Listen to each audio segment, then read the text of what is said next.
Olá, Hello, good morning, good afternoon, good evening, depending on where in the world you are. Welcome to the first event, the Brazilian event of the campaign No to the Cold War, an event organized by the No Cold War campaign and by the Tricontinental Institute for Social Research. My name is Marco Fernandes. I am one of the organizers of the campaign and a researcher of the Tricontinental Institute. This event is held in partnership with TVT, the Workers' Television, Brasil de Fato newspaper, and the Chongyang Institute in China, all three responsible for the stream in Portuguese, Mandarin, and English in the YouTube channel of the No Cold War campaign. Good morning, good evening, good afternoon. My name is Tings Chak from the Tricontinental Institute of Social Research, which is an international institute oriented by people's organizations focused on stimulating the intellectual debate at the service of people's aspirations. We have offices in São Paulo, Buenos Aires, Johannesburg, and New Delhi. It is an enormous honor to be here with you, here virtually, and coordinate this panel with Marco. Okay, we are in Shanghai, China. We'll have participants here in China and in Brazil. To introduce very briefly what the campaign is, the No Cold War campaign, we observe the actions and statements ever more aggressive by the US government against China. They constitute a threat to world peace and are an obstacle for humankind to be able to deal with common problems, extremely serious problems that confront us, like climate change, pandemic control, racist discrimination, and economic development. Therefore, we believe that any new Cold War would be totally contrary to the interests of humanity. Instead of that, we are in favor of the maximum global cooperation so as to confront the enormous challenges of humanity. So therefore, we call upon the US government to step back from this threat of a new Cold War, stop pressuring other countries from adopting such dangerous positions. We wish China, US, and Brazil can base their relations on dialogue and centering on the common issues that unite humanity. If you want to know more about our campaign, access our site nocoldwar.org, and there you can find out more about what we've been doing in the last few months. We began last year, started in England and in the US, but now has spread to various parts of the world, including Latin America. So now we are here with a debate, a Brazil-based debate with a special guest from China, Professor Wang, and former President of Brazil, Dilma Rousseff. So what is the proposal? During the government of the Workers' Party, Brazil became an important actor on the international setting, Latin America and international setting, especially through its role in Mercosur, BRICS, UNASUR, and CELAC. President Dilma and President Dilma Rousseff had, with Foreign Minister Celso Amorim, made much effort to develop a new multipolarity in world policy, working in close proximity with China. President Lula at the Puebla Group recently stated, "I am convinced that the US will never tolerate the protagonism of Latin American countries. Since the 2016 coup, Brazil has distanced itself from the BRICS coordination and realigned with the United States. At the same time, in the last year, bilateral trade between Brazil and China reached a record amount of 553 billion reais, and Brazilian surplus increased 7.3% last year. reaching 190 billion reais.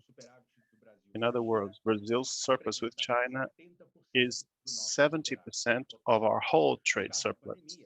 In the case of the pandemic, Brazil signed agreements to produce the Chinese vaccine, CoronaVac, and AstraZeneca with Britain. But we know that the inputs, the ingredients, come only from China, making the Brazil-China relation even more fundamental at this moment of the pandemic. Perhaps because of this, President Bolsonaro, in recent months, had reduced the inflammatory nature of his discourse against China, but just recently, in last couple of weeks, he has raised the stakes once again with an inflammatory speech against China. So we want to raise the following questions for this debate. What should be the next chapters of Brazil-US-China relations in the context of the new administration, in other words, the Biden presidency, and also in the development of the pandemic? Now, second question, how to develop an independent foreign policy for Brazil? And the third, how can individuals and organizations make a contribution to the No Cold War campaign? As you can see, we managed to bring together a very special group of leaders, political intellectual leaders from Brazil and China, with, of course, the highlight of the illustrious presence of our President Dilma Rousseff. And so how will this work? Each speaker will have 10 to 12 minutes, with the exception of President Dilma, who will make the opening speech around 20 minutes. So we prepared a few questions for each speaker as suggestions, of course, but they are free to add other elements to their contributions. We opted to not have a debate for the event to not to be too long, but we hope this is the first of many events of the No Cold War campaign. There will be other opportunities for debate. Okay, so no Q&A this time. So today I'm going to introduce briefly our guests by the order in which they will speak. So first, President Dilma Rousseff, then Minister Celso Amorim, who was Minister of Foreign Affairs of Brazil and Defense in the Lula and Dilma government. Unfortunately, Minister had a personal engagement last minute, and he won't be with us live, but he sent us a video, which we will show. We have a very special guest from China who will speak to us directly from Peking, Professor Wang, Executive Director of the Chongyang Institute of the People's University of China.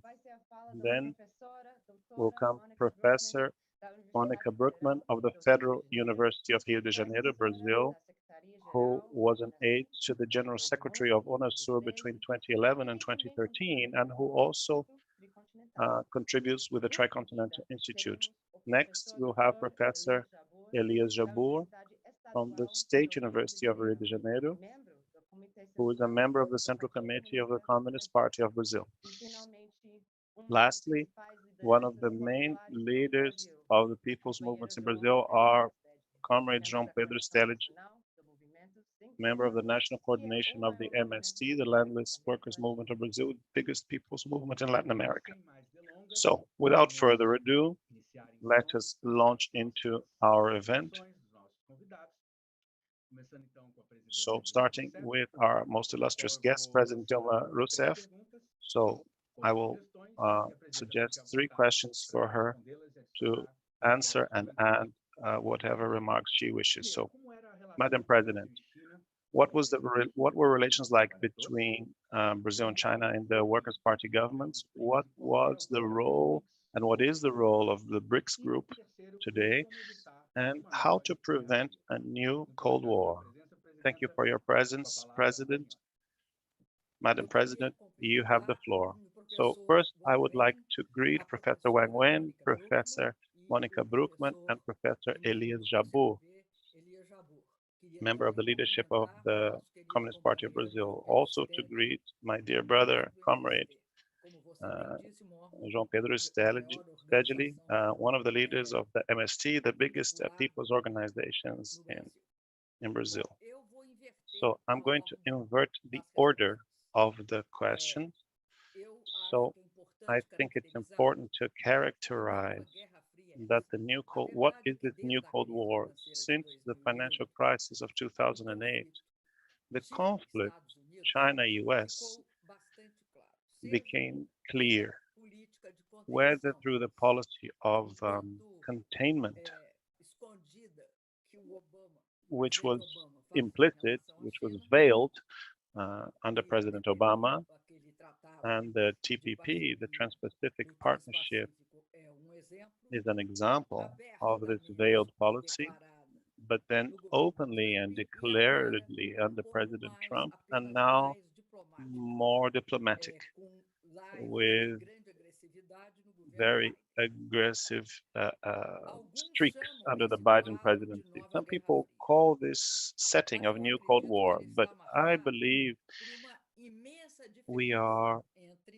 this setting is marked by a huge difference between the post-Second World War Cold War and the current geopolitical moment involving this conflict.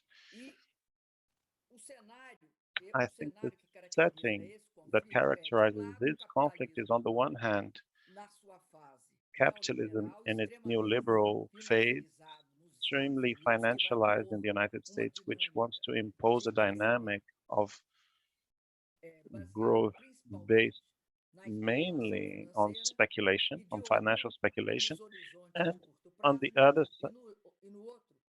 side, major development of the socialism with Chinese characteristics, which leads to an extraordinary result in 30 years. So what is the main characteristic today is the economic recovery of China.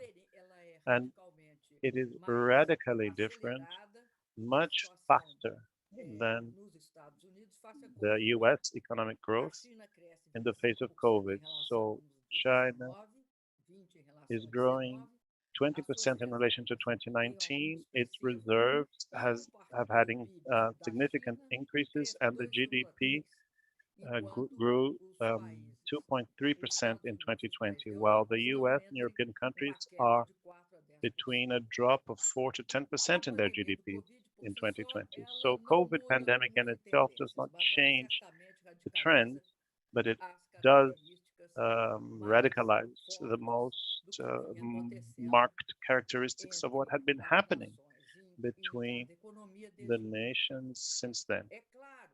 Of course, there was a moment when the conflict didn't happen. It was the strategic opportunity stage, and in that period, from 79 to 2013, China grew at about 9.8% a year. And there were two moments, 91 and 2001 to 2013, at rates that were closer to, were above 10%. So this feature shows that in these 30 years, there was an immense expansion, a sort of prior accumulation of the Chinese economy, which led to growth, both of the private sector, the development of the special export zones in the south, and also a strong growth of the public sector based in strategic goods, like, for example, intermediary goods, oil, steel, aeronautic, and there was an increase in family agriculture, and also cooperatives and state farms, which meant a strong increase in the food production. For the first time in Chinese history, hunger ceased to be an issue. And so China just disappeared from the UN hunger map in 2014, like Brazil and Indonesia. It's very important in the development of China, this standard, education, science, technology, and innovation. And this means that clearly there is a systematic effort to reduce distances, whether sending millions of students to the best universities in the world, whether modernizing and restructuring their own institutions with huge investments. In the United States, only 5% of university students study engineering, which contrasts with China, which is that 1/3 of students study engineering. This is very important because engineering provides the base for this innovative drive. In the education field, China has an excellent performance, which allows it to increase the capacity to sustain the growth in science, technology, and innovation. And China did this in agreement with the participation of the institutions of the US and Europe, both at the stage of the opportunity, of strategic opportunity, and in more recent years, considering that the strategic opportunity stage ended with the 2008 and 9 financial crisis. So currently, China produces more engineers than the US, Europe, Japan, and Taiwan, and Korea, South Korea together, and 6 times more than the US in number of engineers. This is extremely relevant. There is an open race to develop the global leadership in science and technology for the first time. This is taking place, particularly in artificial intelligence and other relevant fields like 5G and others. And you also have Wall Street Journal recognized that in the important field will be the holy grail, which is quantum computing. China has a relevant role.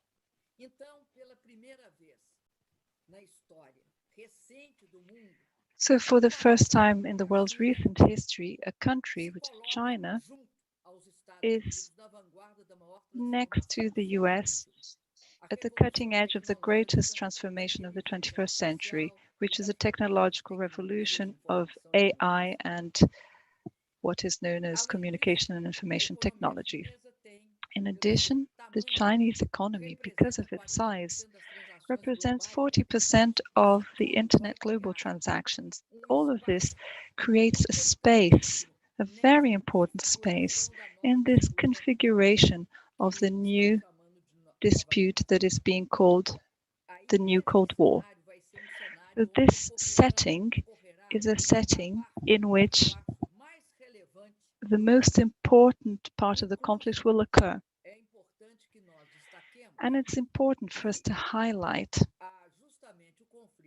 that precisely the conflict of the United States trying to impede the arrival of 5G technology is actually a manifestation of this aspect. Another manifestation is the attempt to hinder the access of China to semiconductors, and especially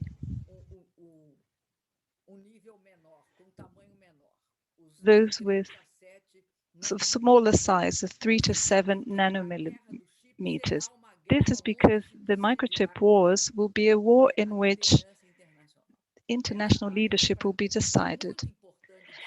This area is very important for us to look at. It's not possible to understand this conflict if we don't understand that this is the most important realm of the conflict, not least because in the area of technology, China has great advantages. It's hyper-competitive, its private sector is hyper-competitive, the processes that took place, the technological absorption that took place in it all that the US has copied, all that Japan and Germany has copied from China as well. And also, China has copied other countries' technologies. It's got its own drives and internal possibilities. So this explains this great need of the United States to concentrate its dispute in certain questions. And I think we must highlight the Huawei conflict, the struggle between the United States and Huawei trying here in Brazil to block the adoption of 5G. So here in Brazil, this is the case. This shows that this is very complicated from the point of view of cooperative relationships. Why? Because the USA doesn't have any alternatives to offer to Huawei's 5G technology. And Chinese 5G is much cheaper for developing countries such as Brazil. And in addition, today it has the potential to bring not only more speed to our interconnections and improve cellular phone services, but it's the main means of introducing Industry 4.0, so the fourth industrial revolution, because it has a smaller latency period and it allows a exchange of informations to be quicker. And this is vital in a world in where the Internet of Things will be vital. Just to give you an idea, robotics relationships on the shop floor in factories will be vital. So two robots talking to each other as quickly as possible with the smallest possible latency period is vital. So this is a fundamental aspect of this new conflict. On the other hand, the combination of the apprehension of machines and 5G will allow all production processes to be automated. This means that it will affect industrial processes, autonomous vehicles, smart cities, and a whole broadening of the digitalization of services. And this will transform the online and offline worlds in one single world. Therefore, what's in question in this dispute is who will lead the fourth industrial revolution, technological revolution, and who will have access to all of its benefits. At the same time, it's important to remember that it produces effects in the labor market, and as such, it will tend to aggravate, especially in neoliberal countries with neoliberal capitalism, it will tend to aggravate the massive dismissal of workers. It will aggravate the reduction both at the top, the middle, and the bottom of the pyramid of job opportunities. And as this is a human product, it will only be resolved in the political sphere. Therefore, the role of the state in each one of these economies is very important. When you have a reduced role of the state, there is no way of conducting this politically. Finally, I think that this view, well, there was a view, and I think it's still around. It's an extremely prejudiced view by the American deep state and the American elite regarding China, and it's based on two prejudices. The first prejudice is the prejudice of thinking that China, during all of this time of strategic opportunities, was a country that wasn't developed and that lacked the capacity to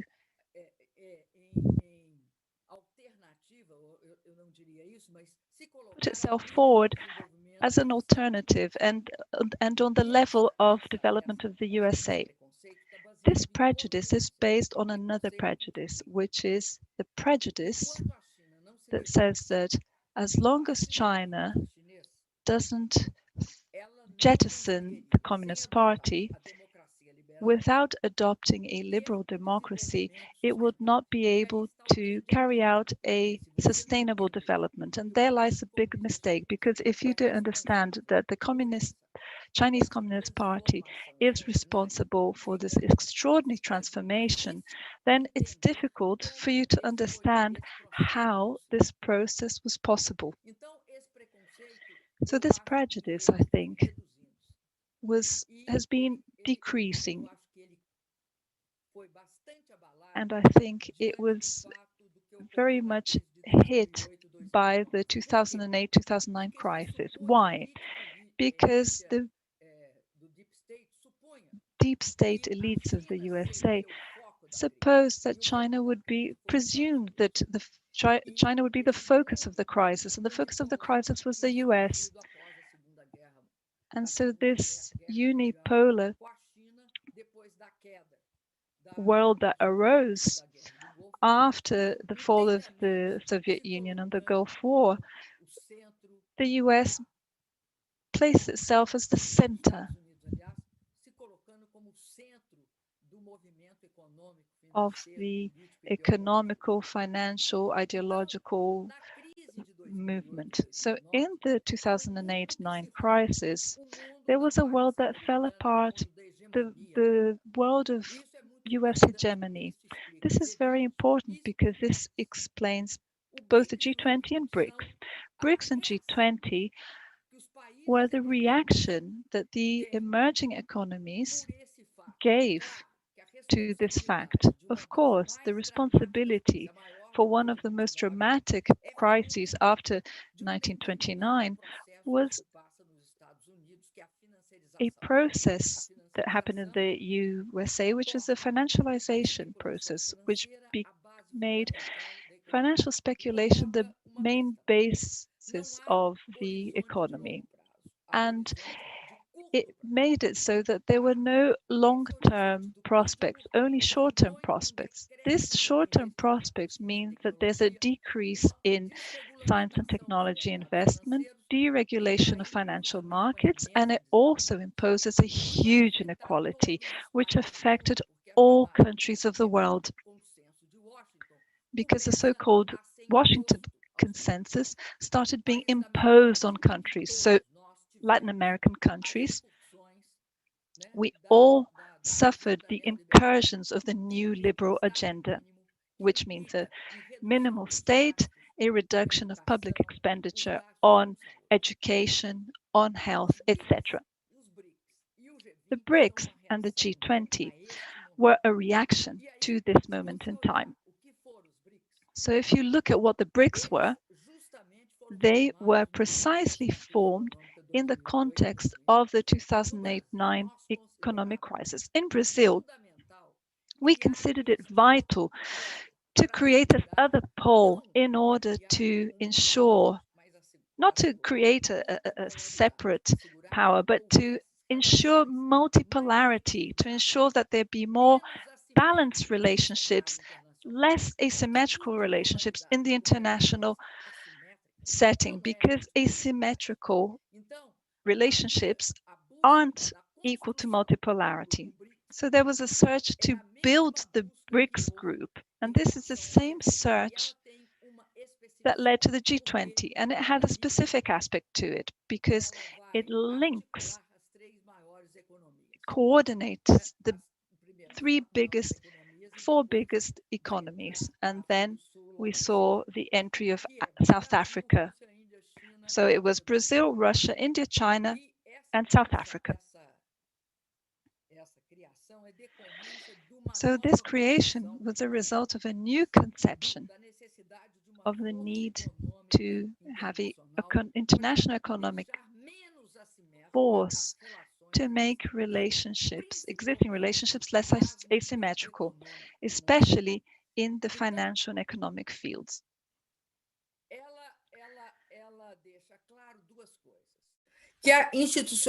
So it made two things clear. So the institutionality that existed this far was inappropriate, was inadequate. For example, the forum, which was informal but became institutionalized, the G7, the IMF and the World Bank became inadequate as well because they offered insufficient representation to emerging countries in these discussions. From G7, we went to G20. And regarding the World Bank and the IMF, the responses of the BRICS were the BRICS Development Bank with $100 billion in capital and the Contingent Reserves Agreement, which was an agreement to ensure protection and stability for the BRICS countries in the face of international crises. This had a $100 billion fund which would be slowly integrated in all countries. But another aspect of the BRICS which is vital is that, as well as the BRICS agenda, which talked about food security, energy security, climate change, reduction in inequality in all countries, there was a coordination between the BRICS and regional institutions among the countries of the BRICS. So then there was a type of expansion of the BRICS in the face of these regional institutions, with meetings, for example, between the BRICS and Organization for the Cooperation of Shanghai, a group created in 2001, which gathered the leaders of China, Russia, and 4 Central Asian countries, Kazakhstan, Uzbekistan, Kyrgyzstan, and Turkmenistan. And this was something that happened straight away in the first meeting.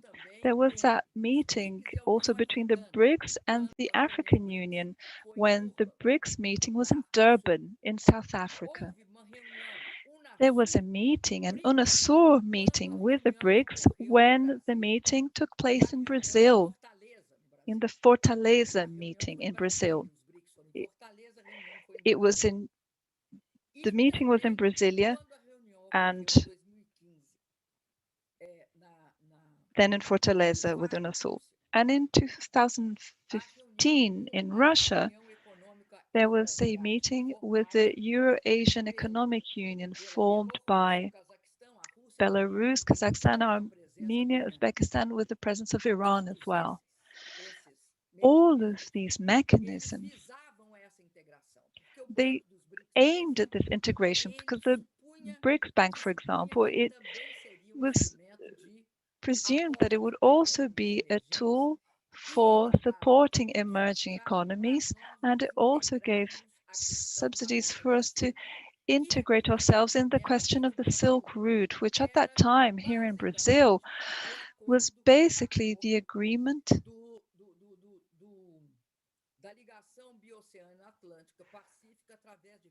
of the Atlantic Pacific link via railways, in a way not just to overcome the Panama Canal, but to add to it. So the BRICS had a vital role. So to resume the BRICS, which is something strategic for Brazil, not least because one of the results of it was that there was a weakening of the BRICS because the B and the I elements of BRICS have suffered problems. B because of Bolsonaro, which has really threatened Brazil, and I because of an attitude of China, by India to, as Bolsonaro,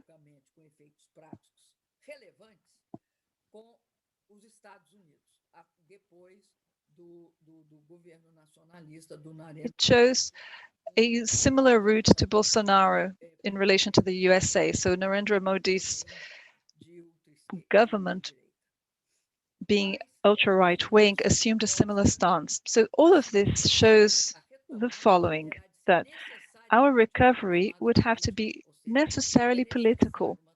So we need a transformation. I'm going to talk on behalf of Brazil. Here in Brazil, for us to have a recovery, a return to BRICS, not least because this is strategic for Brazil. Why? You talked about the commercial surplus, the over $500 billion, etc., and investments, but I'd like to talk about a different issue. I'd like to talk about Brazil's insertion in the global value chains. Latin America needs to strengthen itself.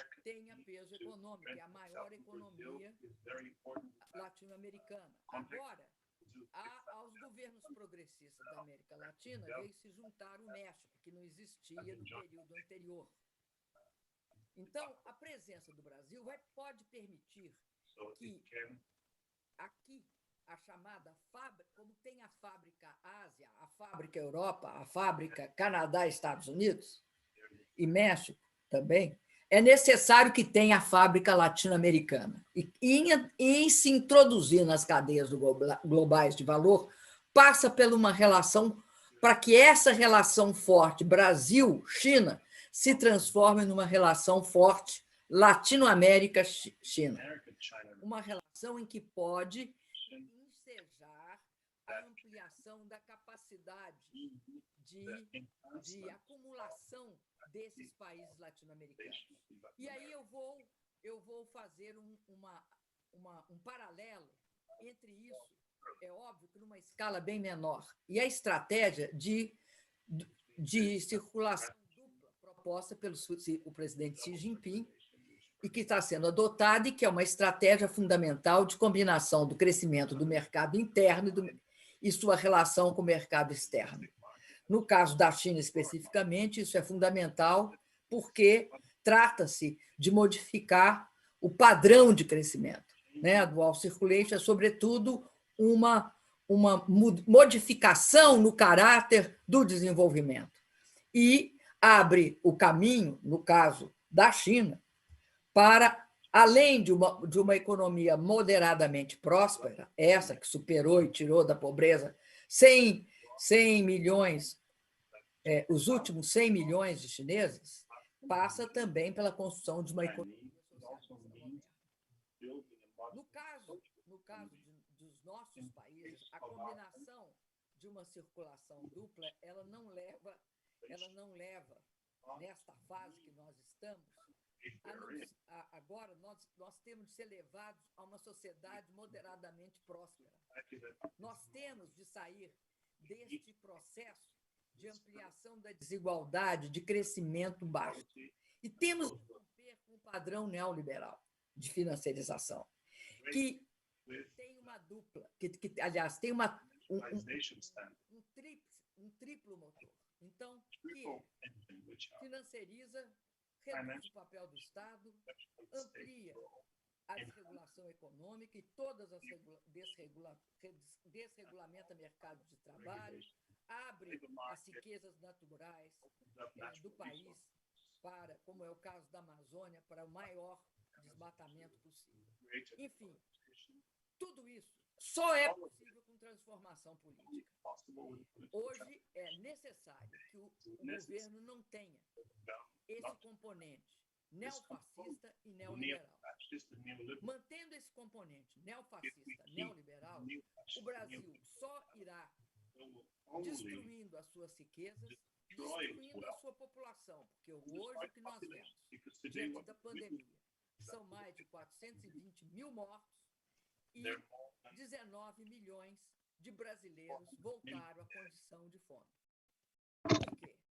Nós tínhamos saído, And we had, como eu disse, in 2014, tiramos o Brasil da miséria, we had taken Brazil out of the global hunger map of the United Nations. And now we are back at the hunger map because this partnership with China implies, with Russia, with India, with South Africa, it implies this relationship built with Celso Amorim, who will now explain the foreign policy that we had with other countries in the world, the strengthening once again of the G20, the rupture with this view, I would say, insensitive and non-humanitarian vis-a-vis the vaccines, which is the opposite of the Chinese attitude, which is having an extremely adequate vaccine diplomacy. And today in Brazil, we know this well because we are adopting almost 90% CoronaVac, the Chinese Brazilian vaccine, because the others are lacking. So all of this will imply necessarily a radical alteration of Brazilian politics. So I want to conclude by saying the following: BRICS will only go back to being BRICS with this change in Brazilian politics, and without that we cannot return to a better setting. Thank you, President Dilma, for this lecture, very clear about what is behind this attack of the US against China and the importance of multilateral organizations of the Global South that emerged in recent years, and the prospect of rebuilding BRICS. So now I'm going to hand over to Minister Celso Amorim, who will speak to us about a little bit about the history and the importance of the relations between China and Brazil.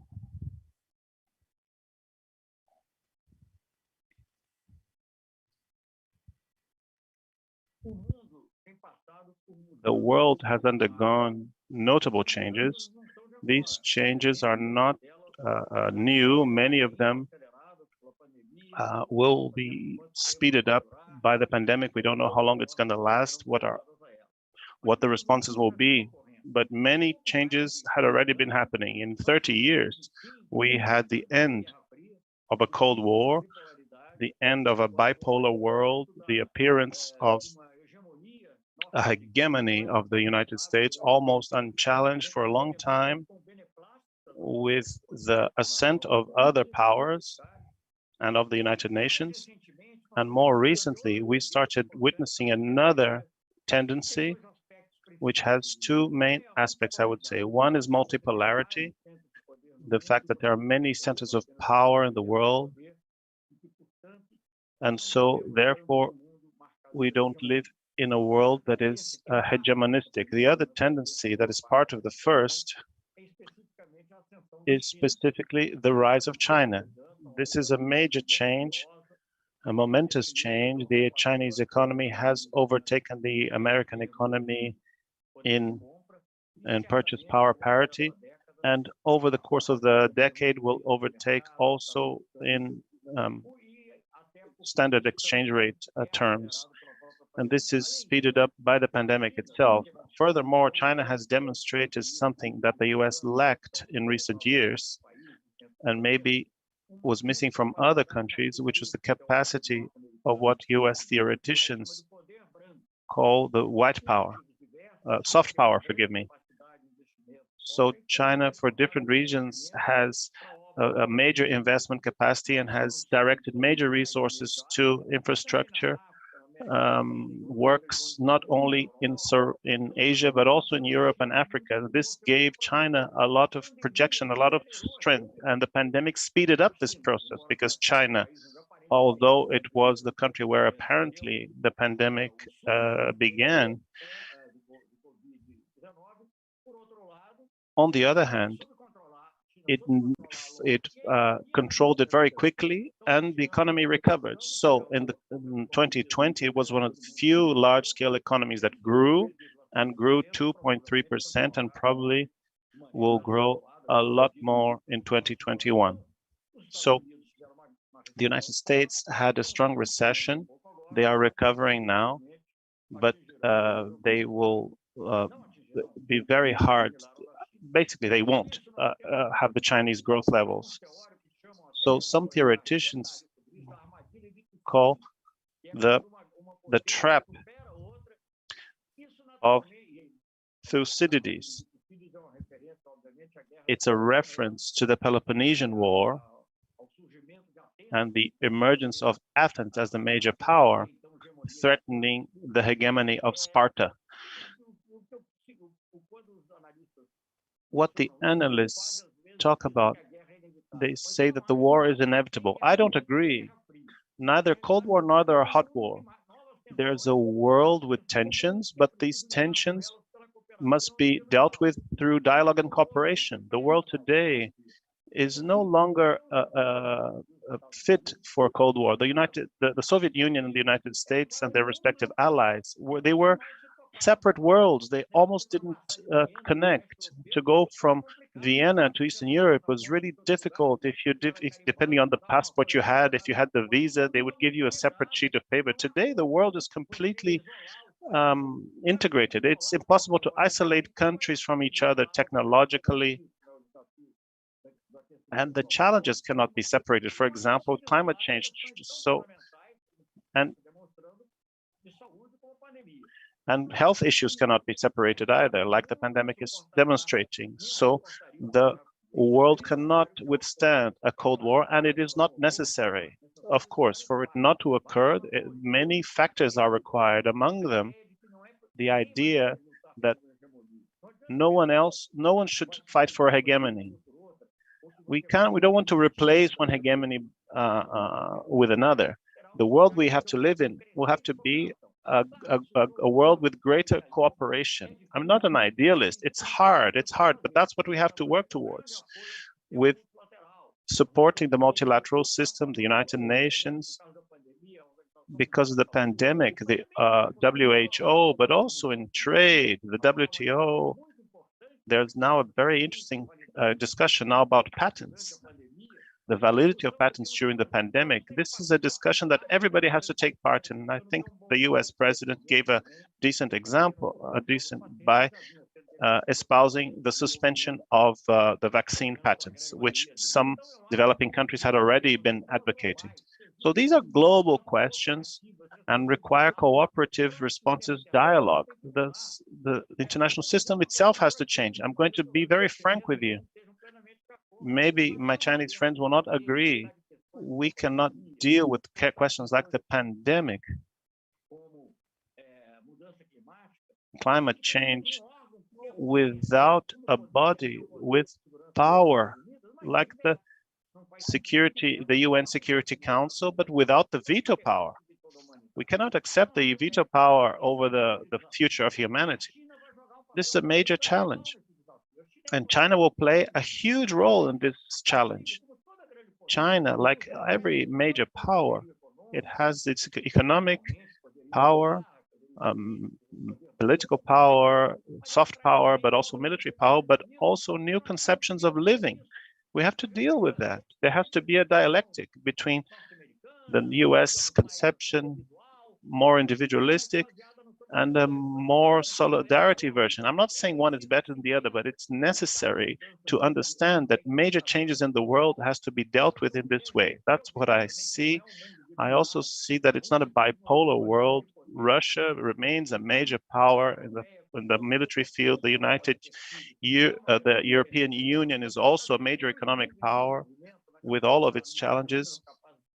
The developing world, in as much as it comes together and integrates, also that has some important powers in the emerging world. And that's the context Brazil has to think about. That's the context that it will be multipolar, and China will have a key role. And Brazil cannot accept the idea of Cold War and the implicit idea that you have to opt for one side or the other. If you're not with me, you're against me. Brazil wants excellent relations with China, but wants to continue having good relations with Europe and the United States, and obviously needs excellent relations in Latin America and the Caribbean and Africa and Asia, India.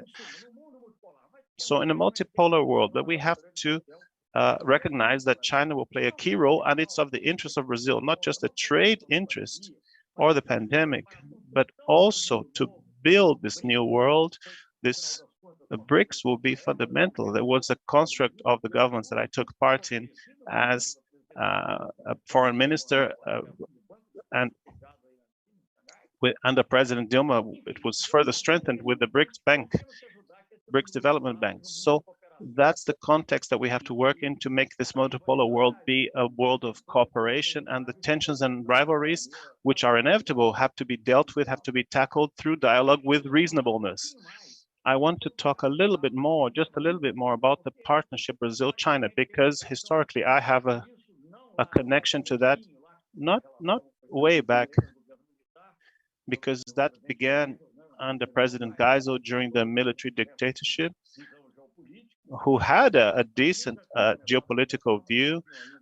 The United States had already started discussions with China, but hadn't concluded them yet.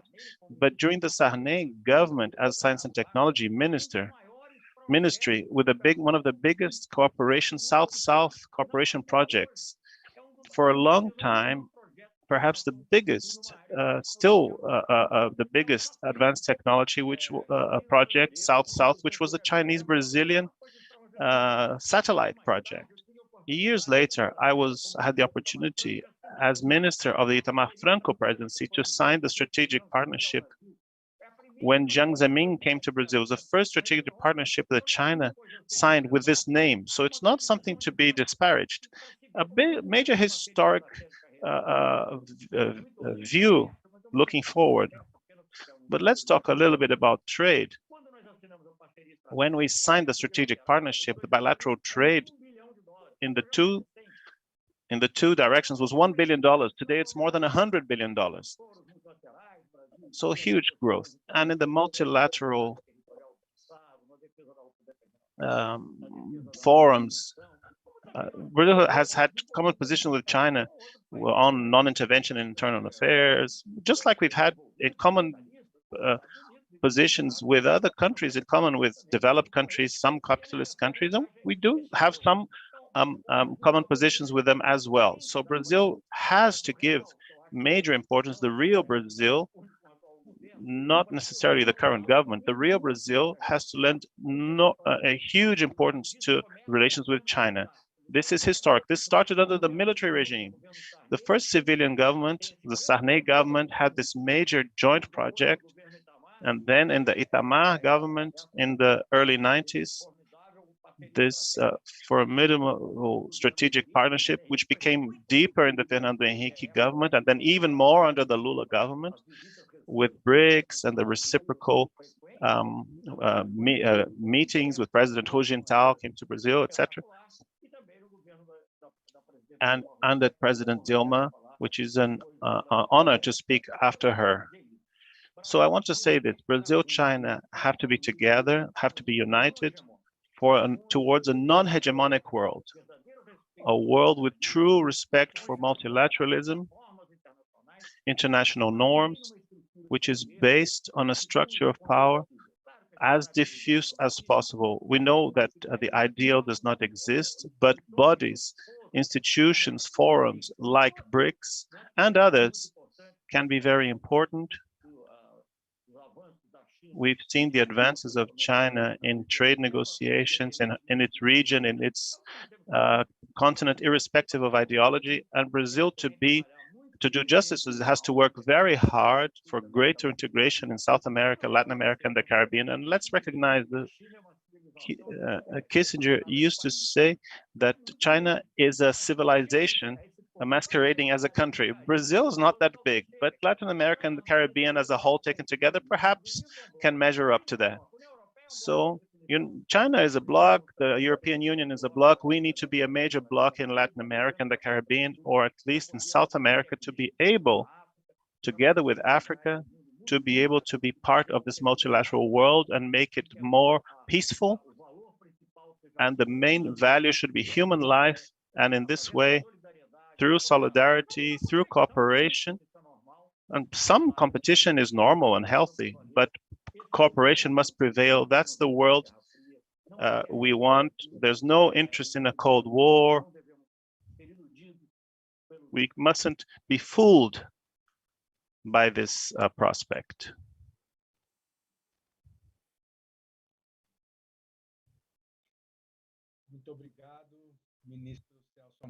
Thank you, Minister Celso Amorim. I don't know if you're watching us now, but thank you very much for your video about the importance of multilateralism in today's world and the strategic character of relations between Brazil and China. Now we invite Professor Wang of the Chongyang Institute here in China, who will talk about the Chinese point of view about relations and contemporary geopolitics. Over to you, Professor Wang.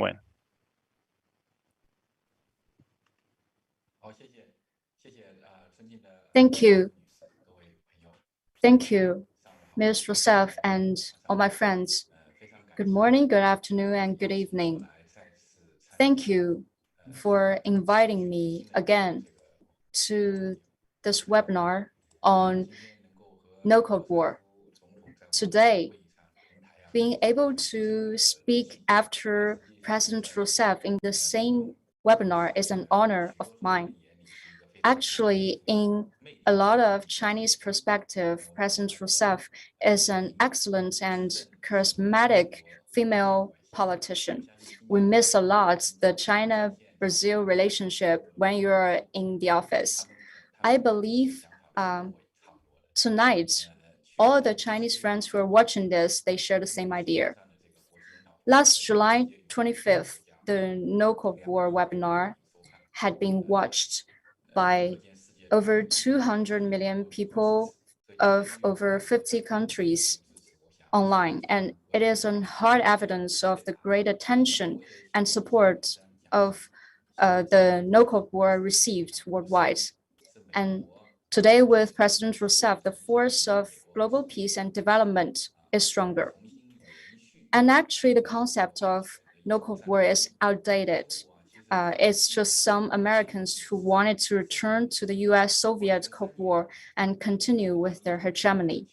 Actually, in China, the so-called New Cold War has no role at all. In the past 3 years, actually, the Trump and Pompeo kept provoking China, launching trade war, tech war, etc. But China responded calmly, without jeopardizing the overall framework of the two countries.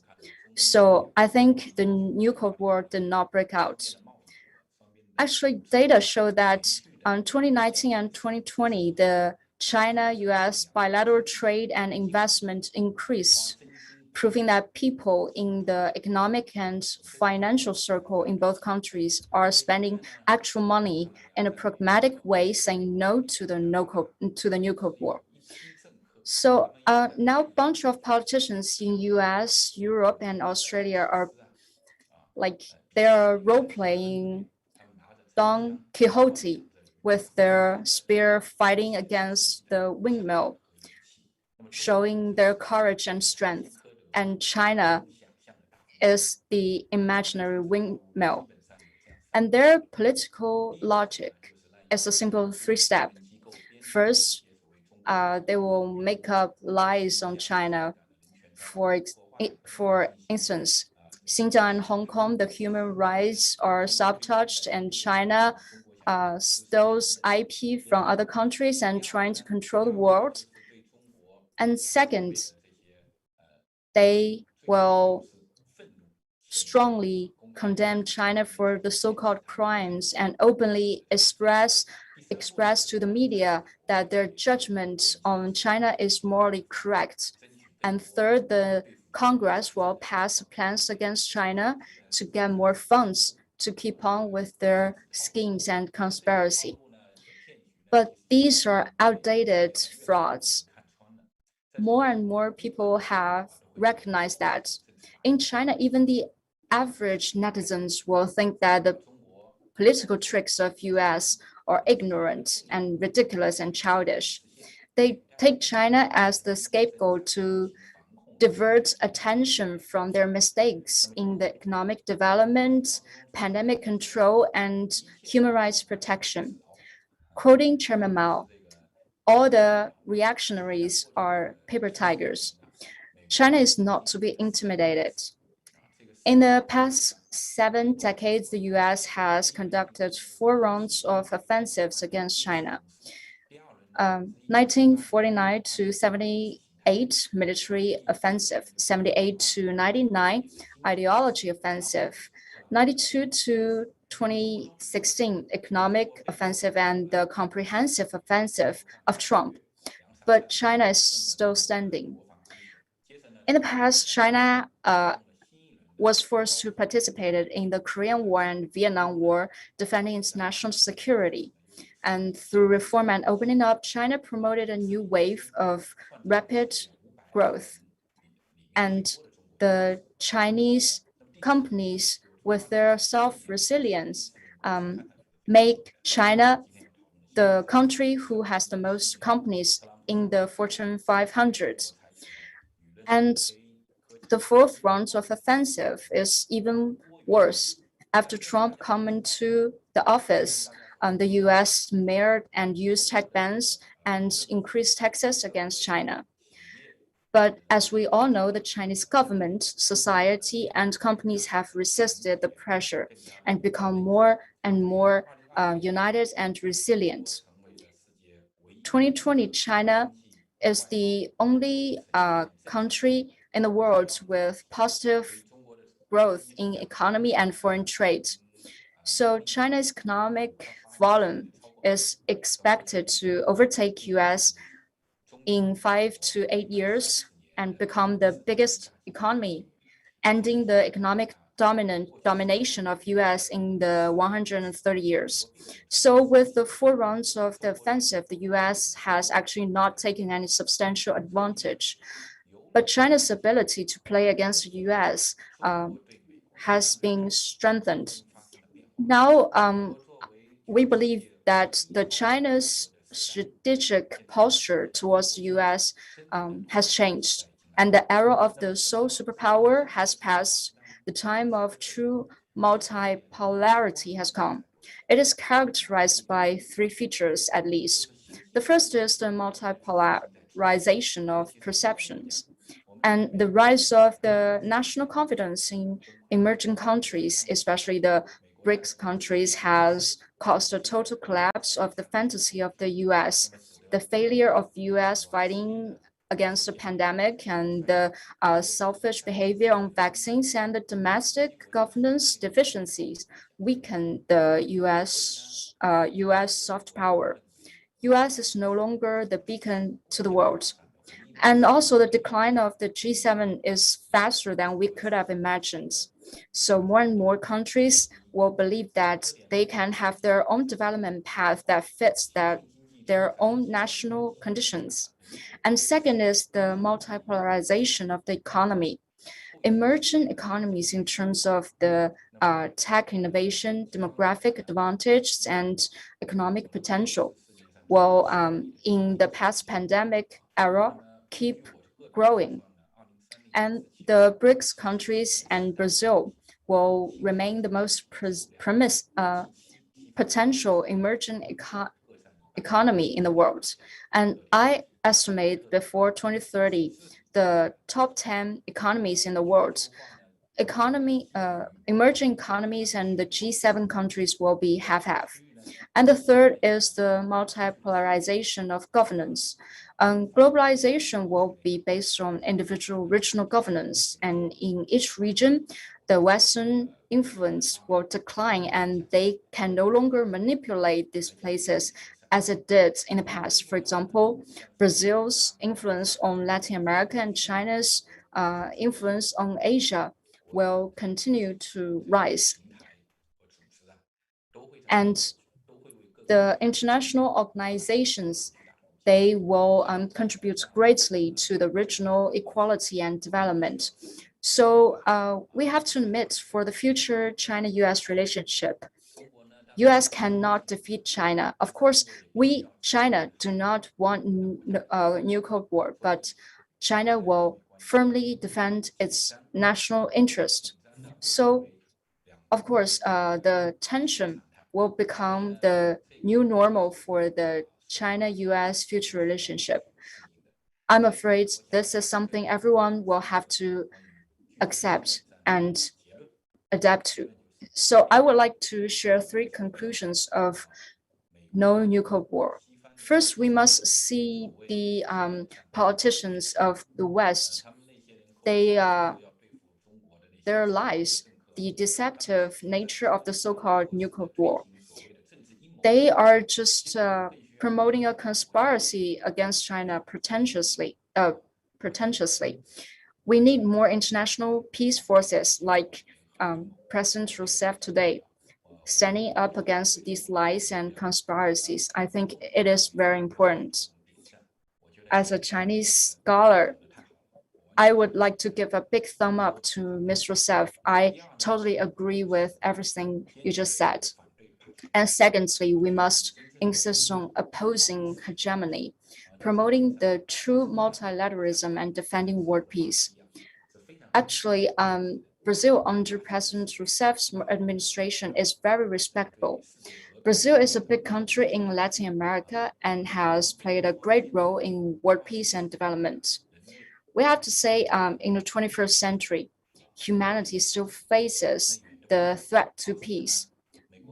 For the last 20 years, US launched Afghanistan war, Iraq war, Libya war, and Syria war, etc., causing about 1 million deaths and more than 10 million refugees, creating a huge disaster to the world. So every country should draw a lesson from this. China, Brazil, every country in the world should bear the responsibility to condemn the disaster makers and encourage more countries to be independent. And third, as a Chinese scholar, I urge my foreign friends online from the English-speaking country, Portuguese-speaking country, and Spanish-speaking countries.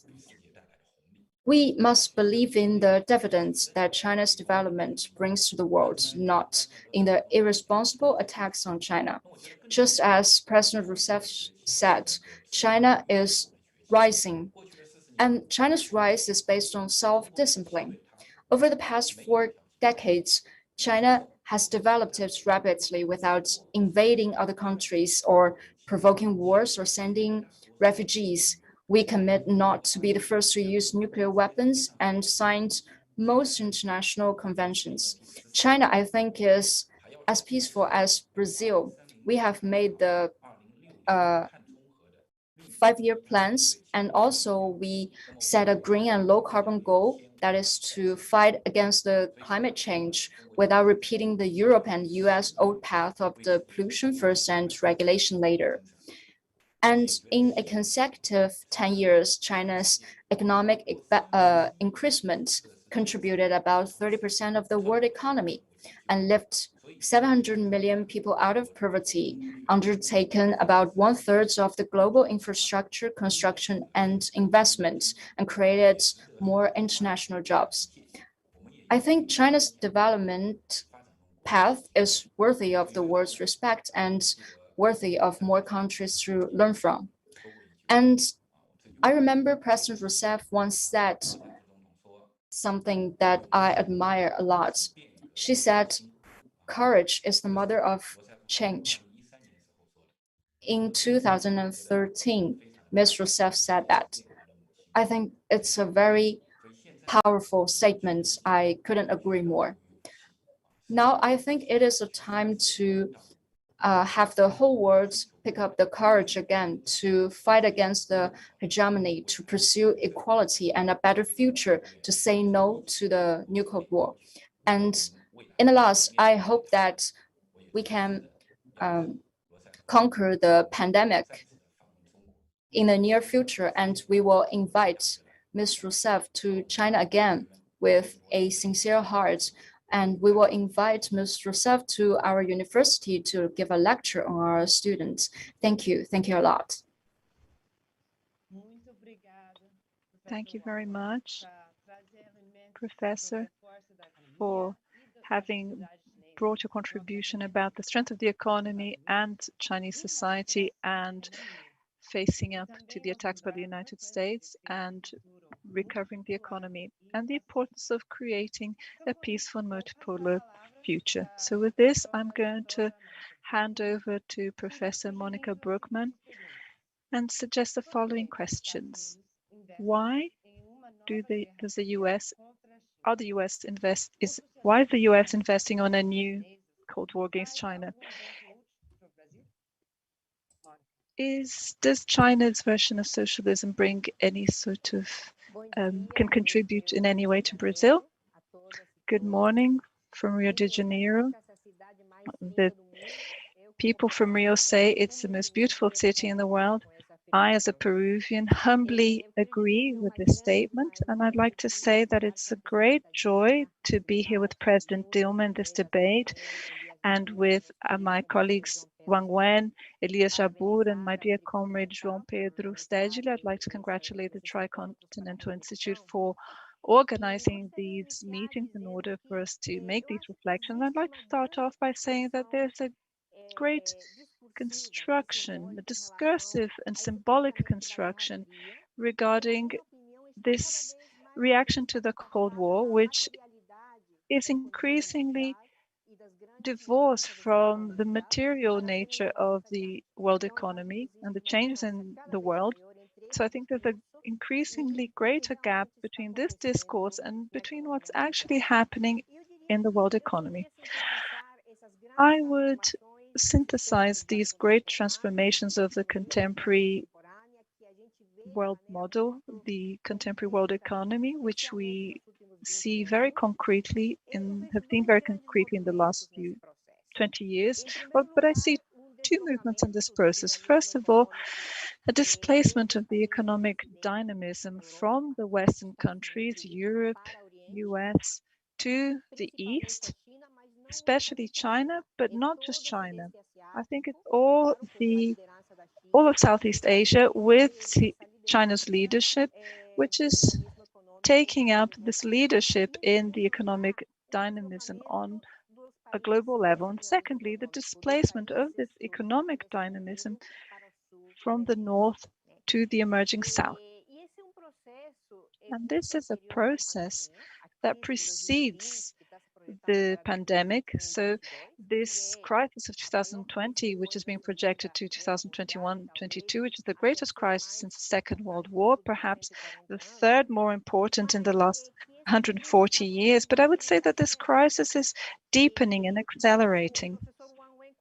Professor Wang said that the aim is that by 2030, the Chinese economy will be the largest economy in the world in absolute terms, in gross terms. But we considered here in our analyses in Latin America, the fact that since 2014, both the International Monetary Fund and the World Bank has already placed in the ranking of the largest world economies, China at the first place. When you consider GDP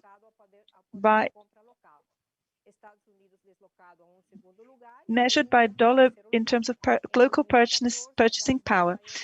Secondly, in second place comes the United States. In 2014, some of the largest economies of the world were some of the BRICS countries, including Indonesia. The pre-COVID-19 projections for 2050, which some institutions have made in terms of forecasts of the world economy, and this process will certainly be sped up. Well, they indicate that by 2050, China will remain in first place. India possibly would come second as the second largest economy in the world, pushing the United States down to third place. And out of the 10 larger world economies in 2050, and probably before that, 7 will be countries of the global south, including one African economy, which is Nigeria, which is projected to be one of the world's largest economies. So from the developed north, only Japan, Germany, and the US will remain. These are very deep transformations of the world economy, which really shows a reorganization of the contemporary world system with implications, as President Dilma said, in the areas of geopolitics, technology, and when we analyze the capacities of local scientific production, by 2012, 50% of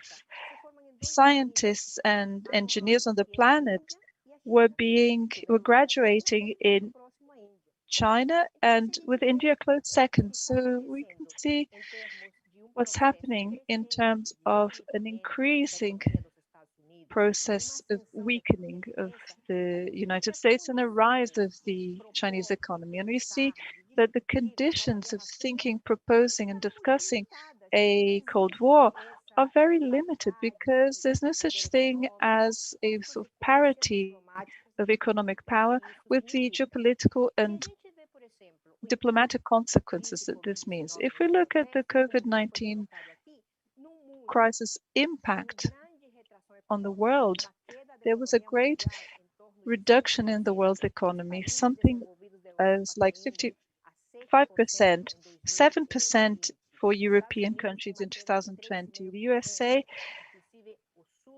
13.5% decrease, and Southern Europe, 11%.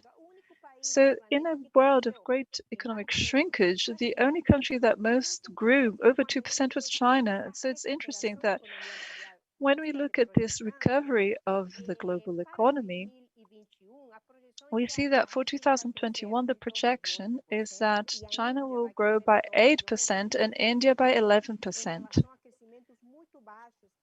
In relation to, for example, very low growth in Europe and the United States, which are growing much more slowly.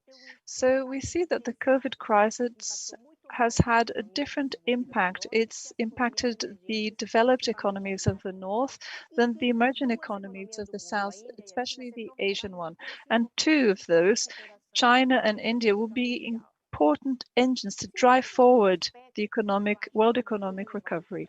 So if we look at a very important aspect to think about what is behind this discourse of the Cold War and what are the real conditions of the United States to impose a process of this nature, we can analyze, for example, the public debt of the developed countries, especially the USA, since 2001, and especially since the war against terrorism, it has increasingly accumulated public debt. In 2019, this public debt was the 13th largest in the world, which precisely to fund this process of militarization, which is so intense and acquired a new character in 2001 too. In 2020, the US leapt 4 positions and became the country with the 9th largest public debt of 127% of its GDP. And what's been recently projected by the IMF for 2021 shows that the US could close the year with a public debt of 132% of GDP. But when we look at the composition of this public debt, which is something really quite interesting, because it's partly internal but partly external. So the main debtor of the United States is Japan, and the second one is China. So I ask, what are the real conditions for the United States to impose a discourse of a post-World War II type Cold War when their economic dependence, including in terms of public debt, is really quite big? So another important question that we have to analyze in order to reply to the questions that Marcus and Tings mentioned, which is, what is the interest of the United States in putting this discourse of the Cold War on the international agenda, is to think about the increasing importance of the project of the new Silk Route as organizer of this new dynamic of the world economy, which is not just a trade dynamic and a dynamic that involves the Asian territory, but that's having a strong impact on the world system as a whole. It includes Africa and impacts directly on Latin America as well. The new Silk Route was launched as a project in 2013. Less than a year later, in 2014, 21 countries were part of this agreement memorandum. And in 2020, 38 of the countries in the world were part of the new Silk Route, including 18 Latin American countries. In my opinion, Argentina is going to become the 19th country of Latin America to be part of this new Silk Route. If we see that, look at the fact that the space of diplomatic coordination and interstate coordination that's most important of the planet is the UN, with 130 countries taking part. The new Silk Route obviously becomes the second most important space for technological and diplomatic coordination, and a place for reconfiguration of territories and political spaces on a planetary level. I think it's very important to look at this on these terms, because it's becoming a great umbrella for world reorganization of world geopolitics. But there's also a way in which it's creating new instruments, which are sub-regional spaces for coordination, which President Dilma mentioned the coordination of Shanghai, which the ASEAN as well, which precedes the new Silk Route, but has become more dynamic with this Chinese project, and the Chinese-Russian relations, the BRICS and the EU, and several economic partnerships throughout the new Silk Route, both continental and maritime, and recently the RCEP launched by China. Particularly at a moment of elections of the United States, which includes 13 small to medium countries of Southeast Asia, including Oceania. So it includes Oceania, which is a historically important area for the United States. The response of the US was to contain China, which was the alliance between Australia, Japan, the USA, and India, trying to contain China and the new Silk Route geopolitically and all of its developments.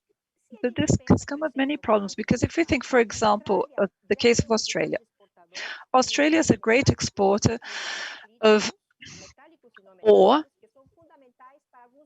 metallic and non-metallic products, which are very important on the contemporary global agenda, which has an impact on, for example, on the energetic transition, for example, the decarbonization of the economy.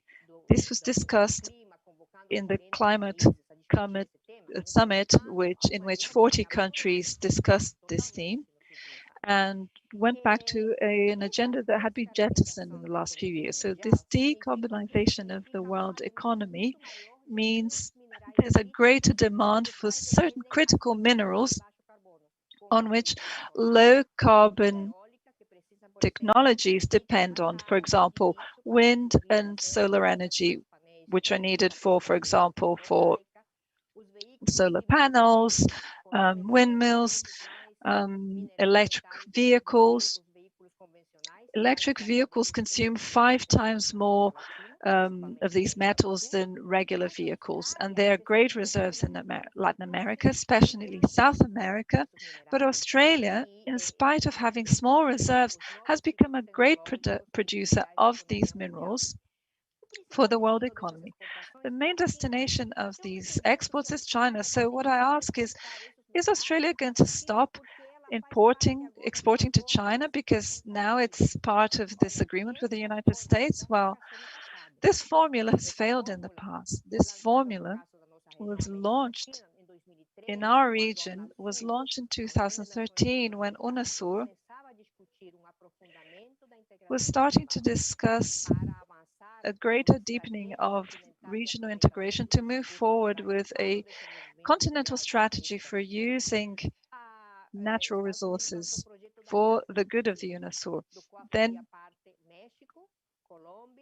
the United States launched an agreement with Mexico, Colombia, Peru, and Chile, which were the governments that were then more aligned with the hemispheric vision of the United States. So, for example, Chile, which was part of the Pacific Alliance, did not stop exporting copper to China,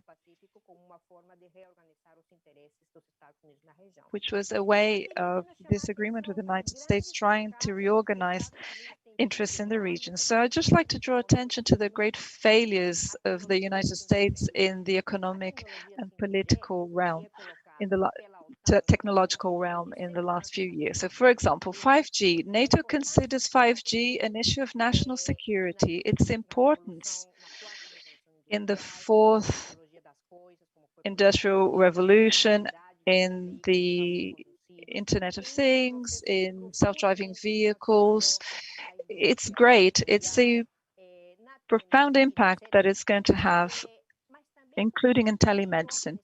But also because in Europe and the United States did not develop this technology. It was China that did. And in spite of all the commercial retaliations imposed by the United States, the main telecommunications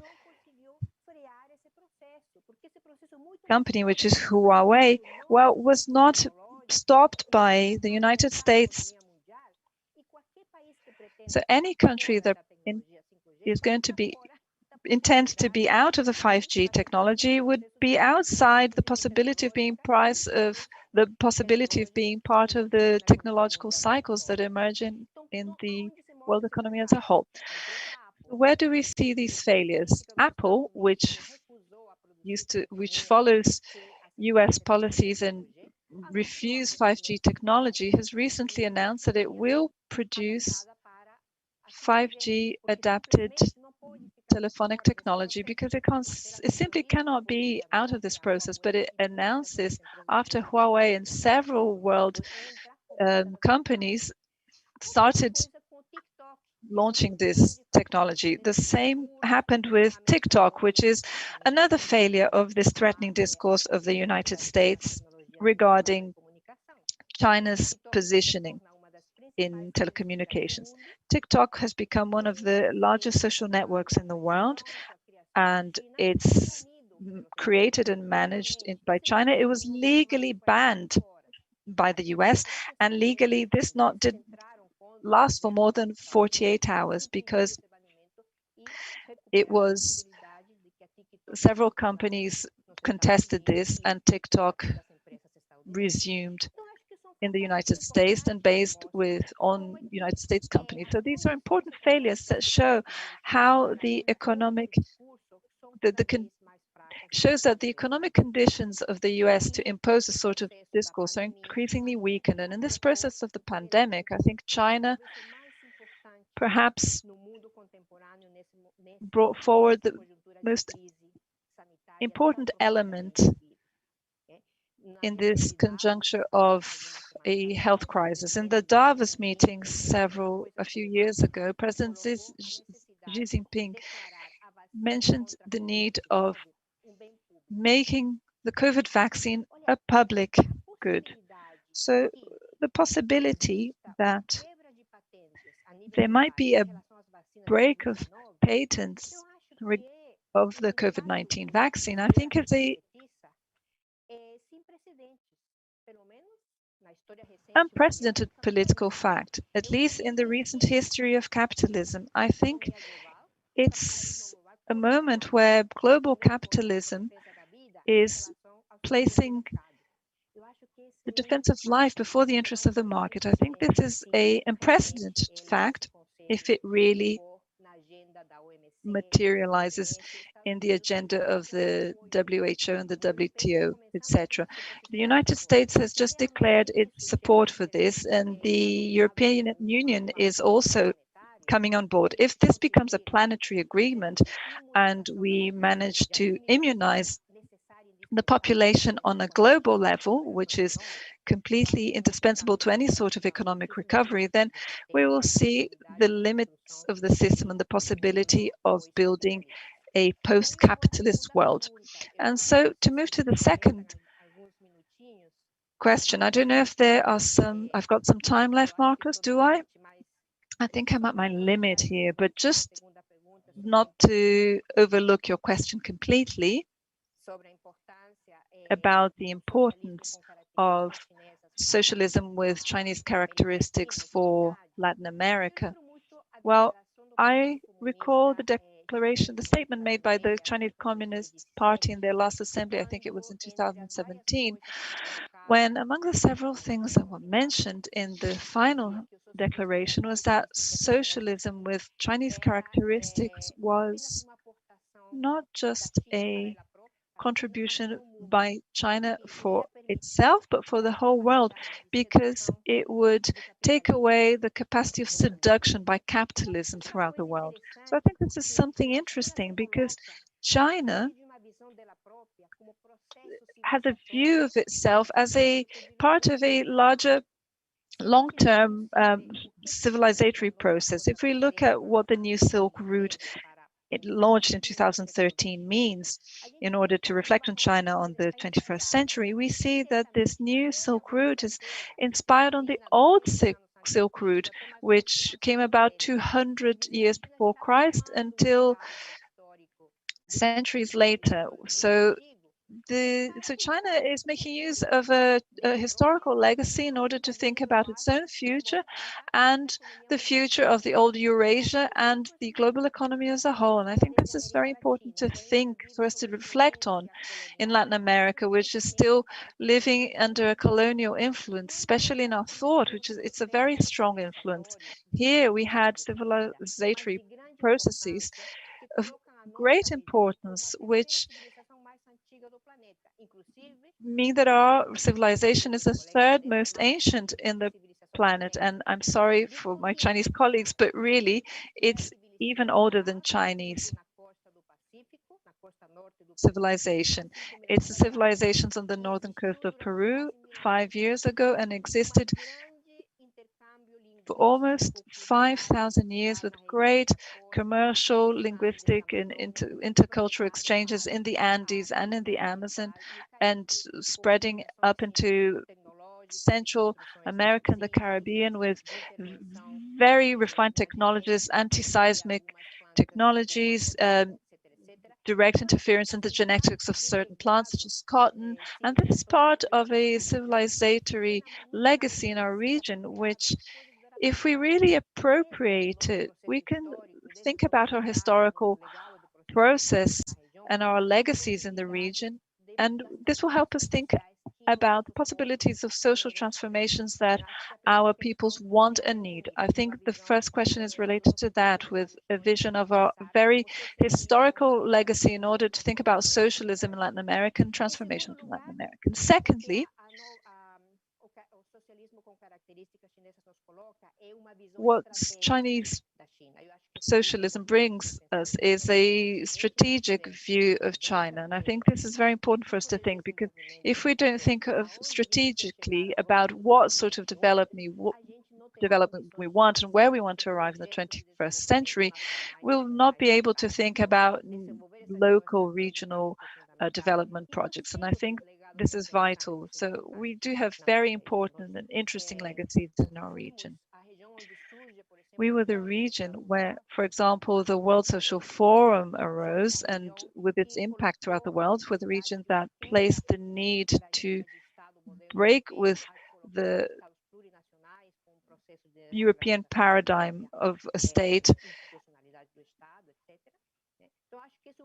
And I think the third element that I'd like to finish off with is that it's not enough for us to think about strategies of this type. We've got to think about concrete plans in order to take forward these strategies and concrete instruments to take them forward as well.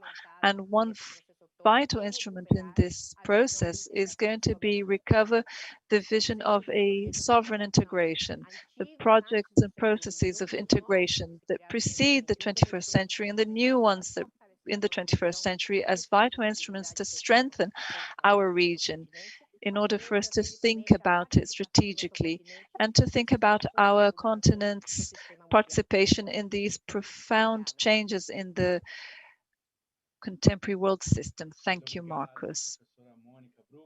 Thank you, Professor Monica Bruckman, for your class on the contradictions and the failures, as you said, of the strategies of the empire against China, and especially for your contribution on the lessons of Chinese socialism to Brazil. And those are some of the challenges that we need and have to discuss. So now I'm going to hand over to Professor Elias Jabbour from the Communist Party of the Brazil, which is one of the great specialists of Brazil and China and has been studying China for a long time. And we're also going to suggest the same questions to you regarding the contradictions and the causes for these attacks by the USA to China. And one thing that we know that Elias knows a lot about and thinks a lot about are the lessons that Chinese socialism can bring to countries such as Brazil and countries of the global south. So now I will ask Comrade Elias to speed things up a little bit because we're going over time. So thank you very much, Elias. Over to you now. I'd like to thank you for the invitation to participate in this great event. It's a great honor for me to be here translating President Dilma Rousseff, who's part of and she lives in my heart, and she lives in my son's heart, who's only little, and she lives in the heart of all the Portuguese patriots and in the hearts of everyone who was with her in this coup process in Brazil. And she lives in my son's heart, and he's only a year and 4 months. I'd also like to greet Professor Wang and Professor Monica Bruckman, my comrade here in Rio de Janeiro. I also live in Rio in spite of being from São Paulo, and our great comrade and friend, João Pedro Stedile, who I have great admiration and intellectual and political respect for. And I'd like to greet Marco and Ting, and I will directly answer the 2 questions. I'm not going to beat around the bush. So regarding the Cold War, we have to look upon the question historically. What we see today is this possibility of a new Cold War is yet another chapter of something rooted in the old Cold War with Ronald Reagan, for instance. Back then, state terrorism became an open government policy against socialism and national autonomous projects. The financing of far-right terrorist groups around the world and jihadists, like in Afghanistan during the Soviet occupation, the so-called freedom fighters, and the economic asphyxiation of third world countries using organizations like the IMF and the World Bank were fundamental in this new global strategy initiated with Ronald Reagan. So people talk a lot about Tiananmen Square, a lot of lies are told about that episode, but the fact is that 1989, the United States murdered 3,000 people while bombing Panama with the intention of toppling the president of Panama. In the same year of the episodes of the Tiananmen Square, they killed 3,000 civilians in Panama. So the 90s enshrines a fundamental leap in this strategy. I am not among those that think it's enforceable. I I don't think that it's impossible for there to be a new Cold War, that there are no objective conditions. I disagree. I think there are conditions for a new Cold War or new Cold Wars in the plural, even hot wars in the future, because that's in the nature of imperialism. War, it's nothing different. It's nothing outside of the imperialism.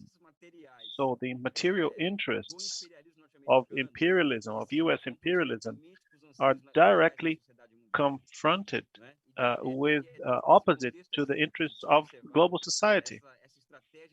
So that's the new Cold War strategy's context, which, by the way, has already become a semiotic war against China. It's the most defamed country in the world today, China. The 1990s enshrines a fundamental leap in this strategy initiated by Ronald Reagan. On the one hand, with the attempt to impose a single neoliberal line of thought, which meant backward steps that yet have to be studied by the human and social sciences. Number two, neoliberalism slash financialization became a new pattern, a new standard of accumulation, which is about blackmailing poor countries. And the third point about the 90s, the return of militarized Keynesianism, very similar to what the world had witnessed under Nazi Germany. So there was a global military dictatorship established, headed up by US imperialism. I'm going to give a very clear example here. During the Clinton era, the United States were involved in 48 military interventions, much more than during the whole of the Cold War.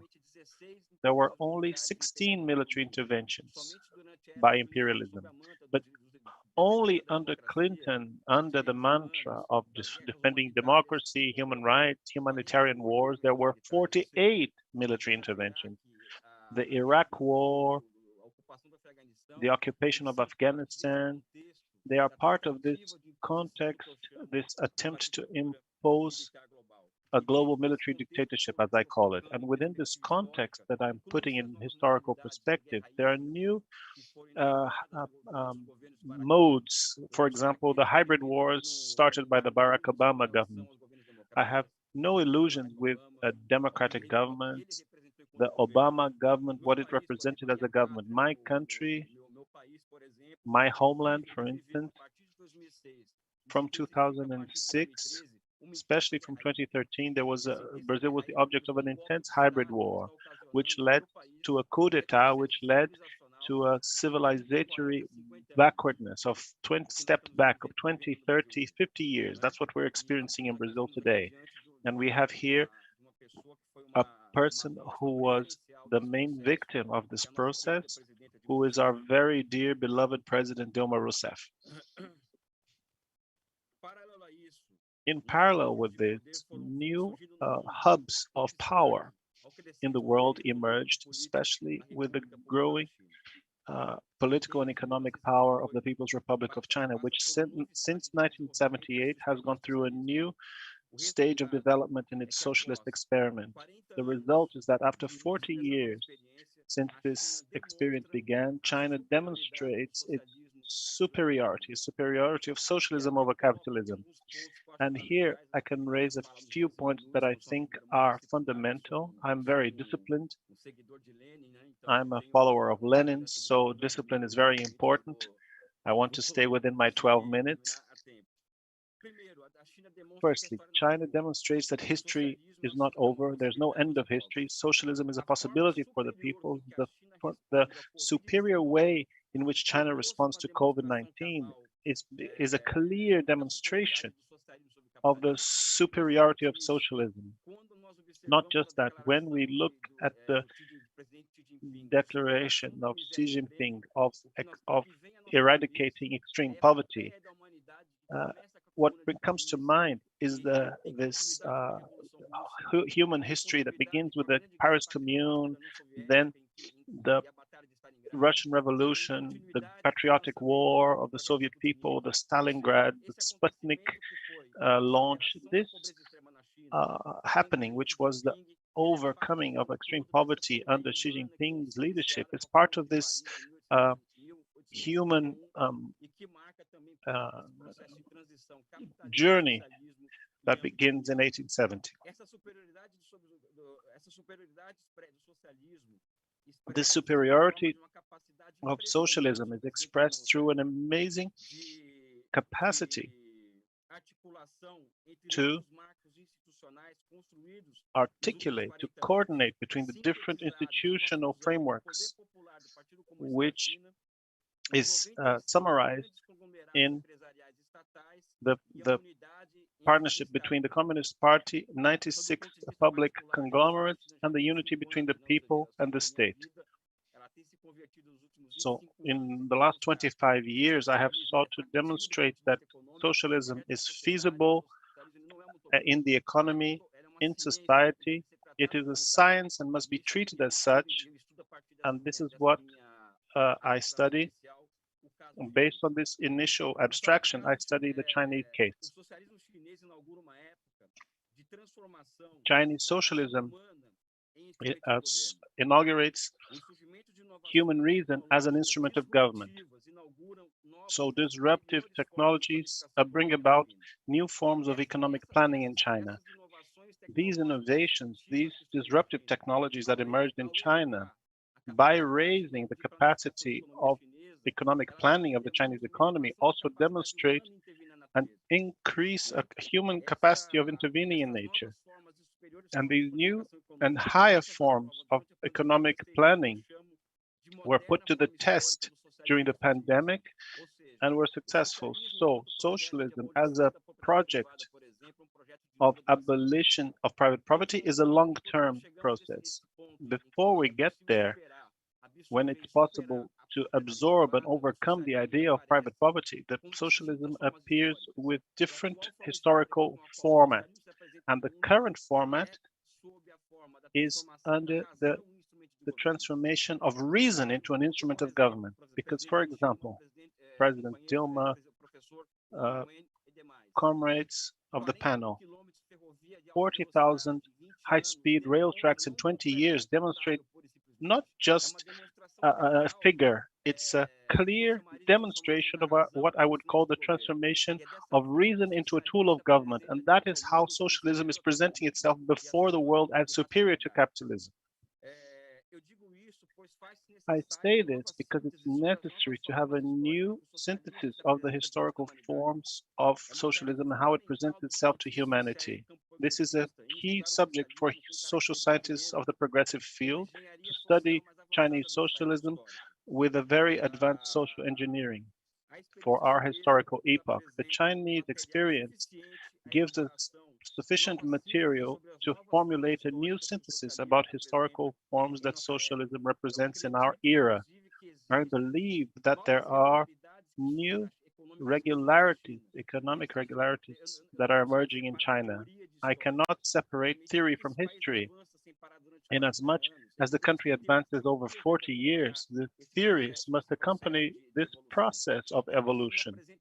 So China provides enough material for new theoretical syntheses to emerge to explain the process and to update and demonstrate that socialism is far from being a utopia. It is possible. It is something to be built historically.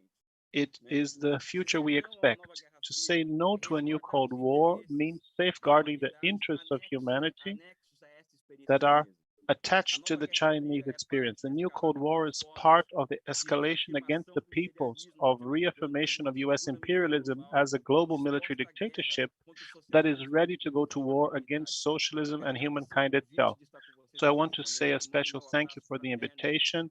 Fraternal greetings to President Dilma Rousseff, Professor Wang, Professor Monica Bruckman, Comrade João Pedro Stedile, Tricontinental Institute, Marco Fernandes, and Tings Chak. Thank you very much. Thank you, Professor Elias, for your contribution about the new modes of action of the empire, the so-called hybrid wars that we've witnessed in Brazil and now against China, and particularly the perspective of building socialism as a new model of society for humanity as a whole. Now I hand over the floor to our last speaker, João Pedro Stedile, to speak a little bit about the current position of the United States in the global setting and the role that China has been playing in the current setting. What is the role of progressive governments and social movements, people's movements in Latin America in the struggle against the new Cold War? Comrade João Pedro, please. Hello, comrades that are watching around the world, perhaps even some on Mars or other planets.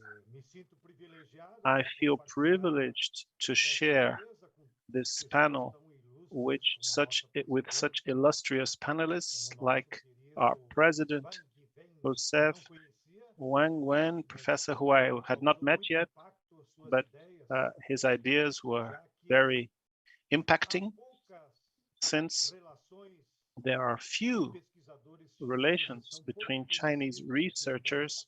Chinese researchers are not sufficiently well known in Brazil, and our comrades of many battles, Elias and Monica. I thank you for the privilege, because I think that in this format of debate, my role here is to share with you a little bit of what we have reflected upon about these questions in the people's movements, both in Latin America, of which the MST is a member, and in a broader coordination that we have, which is the International Assembly of the Peoples, International People's Assembly rather, IPA, which brings together more than 1,000 organizations, unions, social movements, environmentalists from various countries of all the continents in the world. So I want to share with you some of these remarks, some of these thoughts, because everybody who spoke before me went very deep in their reflections. There are very good contributions. So it would be almost redundant for me to retread the same ground. So I'm gonna mention a few topics for people to know what the people's movements think about this attempt of a new Cold War by the US against China.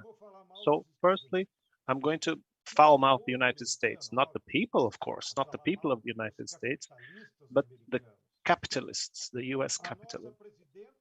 Our president was very wise when she said that the root of this moment is the economic crisis of capitalist system, which since 2008 deepened in 2014, and we are still in the throes of it.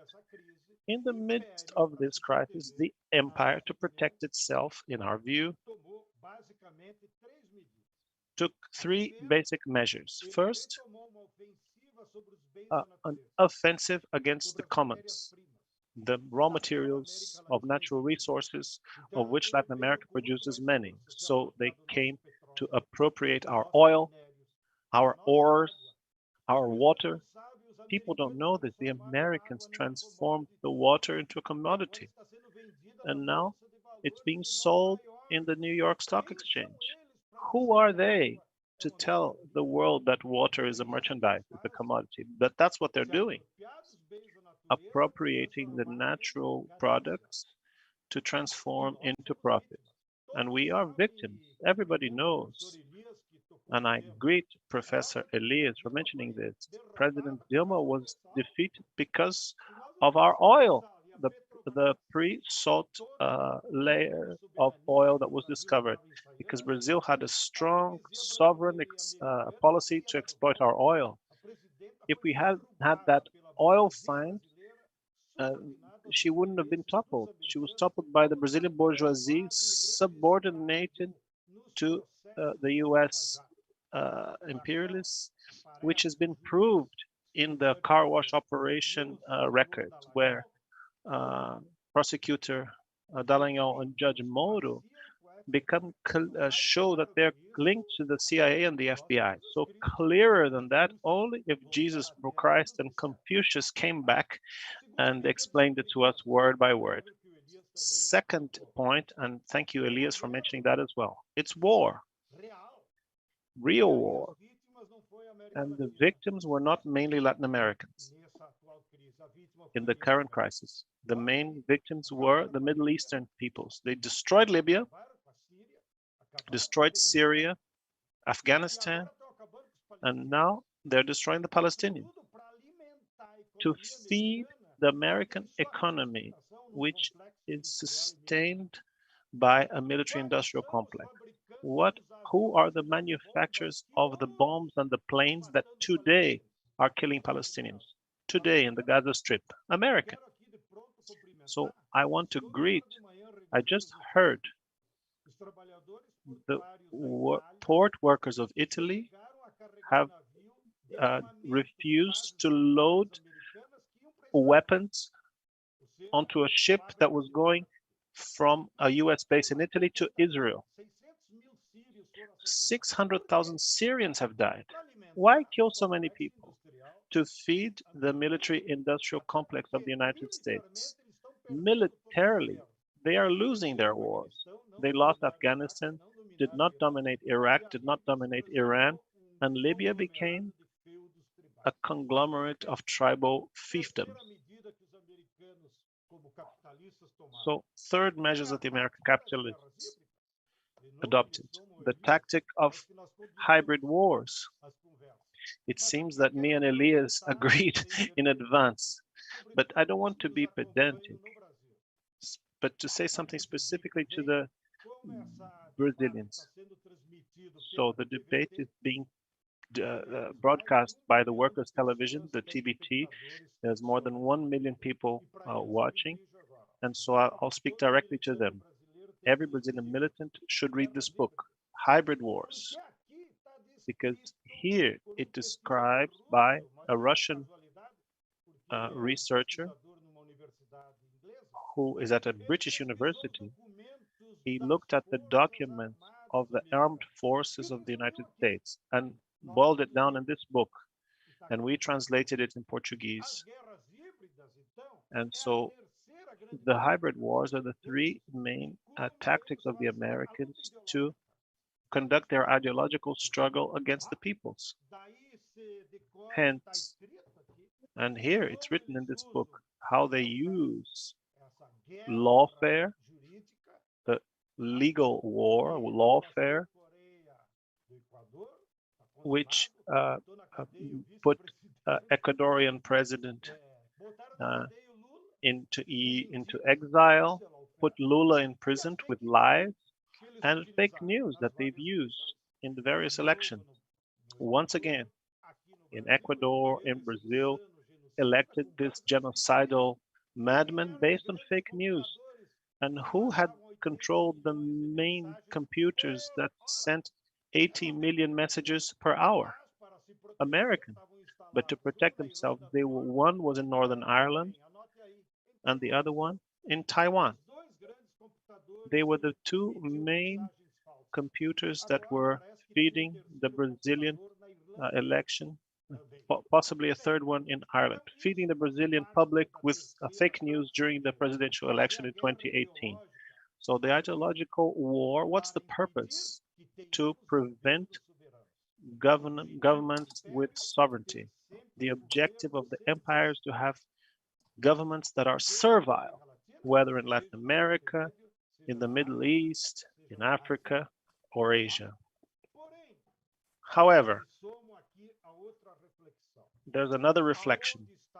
Where is the fragility of the American empire in the economy? In the economy, the main fragility is not whether they'll grow their GDP or not. The main fragility of the American empire is that they are not solving the problems of the basic material needs of their own people. There are millions of Latinos and Black people, African Americans, that are going hungry in the United States. We have 5,000 children, Latin American children, arrested in cages, separated from their parents on the border with Mexico, on the US side, of course. Not even Hitler did this. We see the films, the children were in the concentration camps with their parents. So the fragility of the empire is that it doesn't solve the problems of its own people, and those that don't solve the problems of their own people does not have the moral high ground to dictate rules for any other people. This is the end of the American empire, because they can go back to economic growth, but there'll be plenty of economic speculation, financial speculation. Our great professor Dilma Rousseff brought to us the other major fragility. They've already lost the technological battle to China and for other of humankind technological advances, but particularly technology applied to solve the problems of the people. They can have technological knowledge, but they don't use it to solve the problems of the people. What's the use? How good is that? That's what Professor Elias Jabbour would ask. So now let's talk about China. To make sure that I stay on topic. I think China will play a key role, as was said here by everyone, but it's not because we want a new empire, the empire of good. We don't need another empire, but China can make a contribution, a civilizational contribution, as Monica said. What is the civilizational contribution it can give us in Latin America? Is with its example, right? Because it can be a reference for the peoples, that it is possible to solve the problems of the basic needs. I'm not concerned whether we call it socialism or not, but China took 800 million people from extreme poverty in 30 years. I applaud China. I know that those that left extreme poverty and hunger are peasants like the Sem Terras in Brazil. So look at China, I say to the Brazilian peasantry. So yes, it's possible to have dignity, to no longer go hungry, to have access to university. When they tell us that most of the students in universities in China are women, we can say that to our peasant women in Brazil, to our Afro-Brazilian comrades. Look, the university is for everyone, not just for people with money. That is the Chinese contribution in civilizational terms. And I add, these initiatives of changing the energy matrix, of leaving fossil fuels, what a great thing. Our dear, now I'm going to compete with Elias to see who can flatter our president more. Our dearest Dilma was part of a project to build a high-speed train, Rio-São Paulo-Campinas, electric, to solve the basic bottleneck of transport. Why drive? Why take a bus when you can go by train? It wasn't possible. She was toppled first. So when I was in Shanghai, now to flatter Tings and Marco, who are talking from this wonderful city, and I saw, my dear President Dilma, electric buses. All buses in Shanghai are electric. They don't make a noise and don't have exhaust fumes. Every time I take the bus here in São Paulo, I have to swallow 2 kilos of smoke, right? So, and the pollution in the cities costs lives. So the Chinese idea of using technological knowledge, of changing the energy matrix, all this helps us here in Latin America. I'm so enthused with China that I knocked down my microphone. Okay, I think it's important that China should help us with its experiences and experiences in terms of food sovereignty, I often read about the initiatives of China to ensure people are properly fed. Hopefully in the future, you won't rely so much on China, on Brazilian soy, because it doesn't solve your problem, it doesn't solve our problem. This form of monoculture plantation is no good for anyone. So I think the Chinese experience brings us a very positive example for President Dilma. Is how you can use technology to solve the problems, but with full employment. Because the American empire and the current stage of capitalism in crisis, they use technology, but to cause unemployment. In other words, they discard people. Here, Professor Wang went. The crisis of capitalism in Brazil threw 60 million workers into the streets who will no longer have jobs. So what system is this that discards people in this way?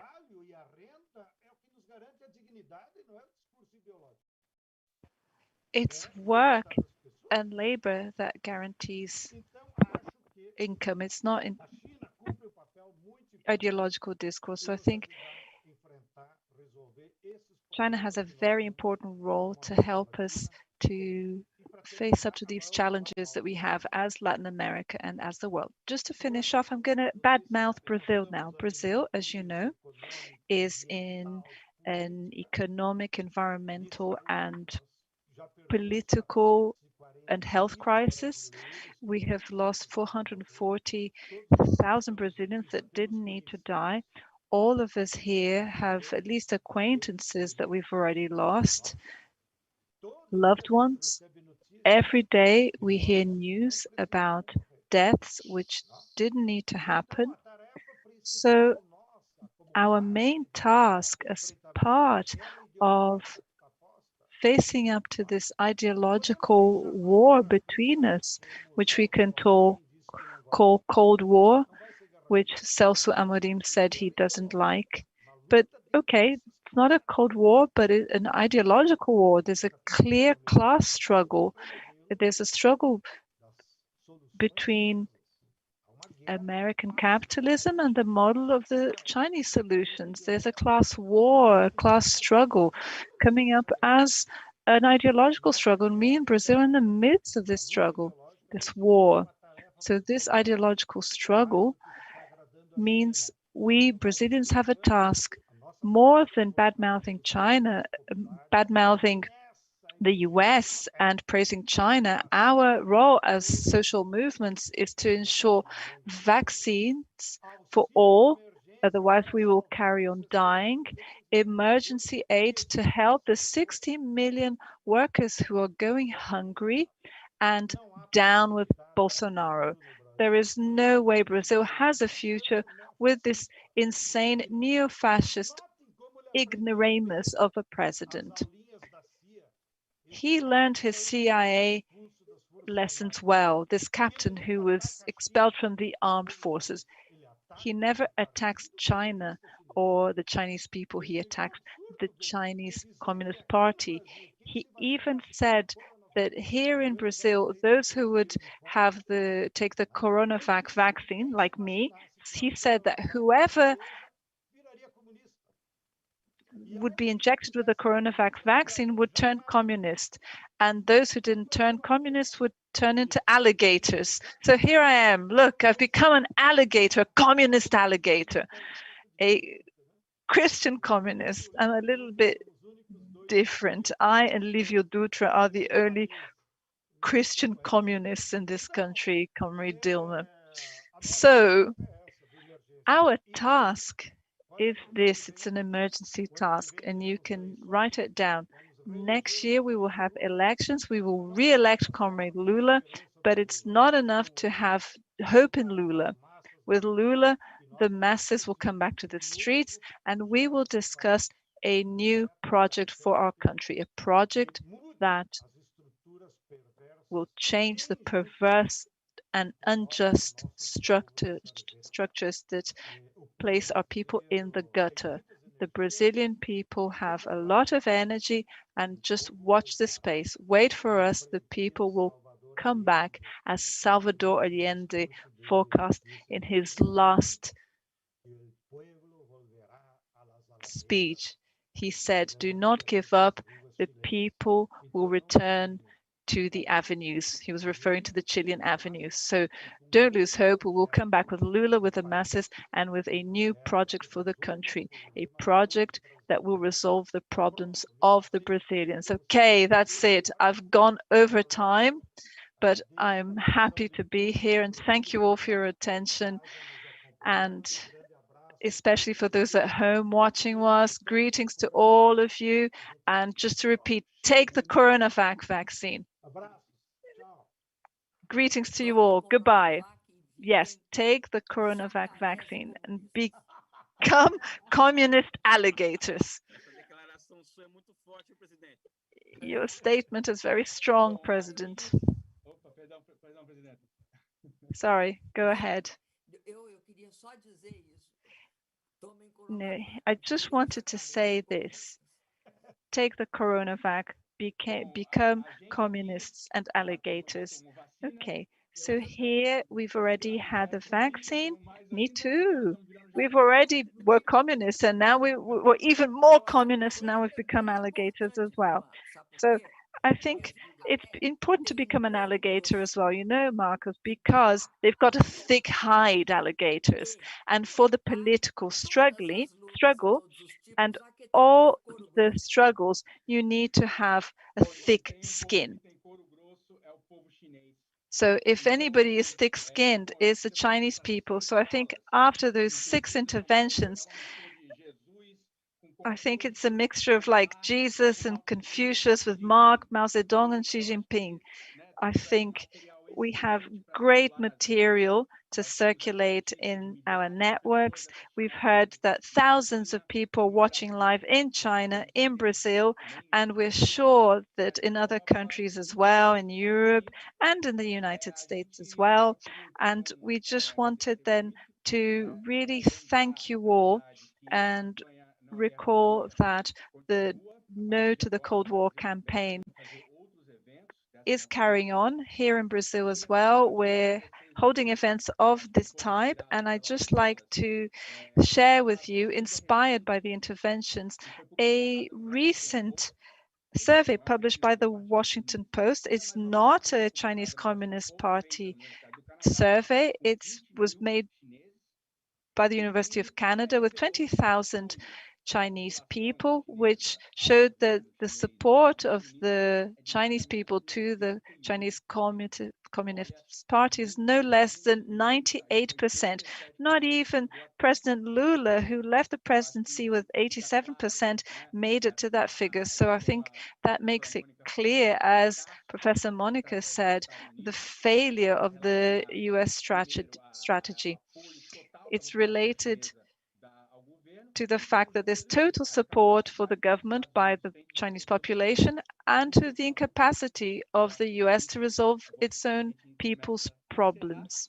So with this, I think we can finish off. I think Tings would like to say thank you as well. On behalf of the Tricontinental Institute, I'd really like to thank all the participants very much, and to the thousands of spectators watching us across the world, and to the whole team who worked to make this happen in the technical part of things, the interpreters, the communications team, and everyone that helped to divulge this event.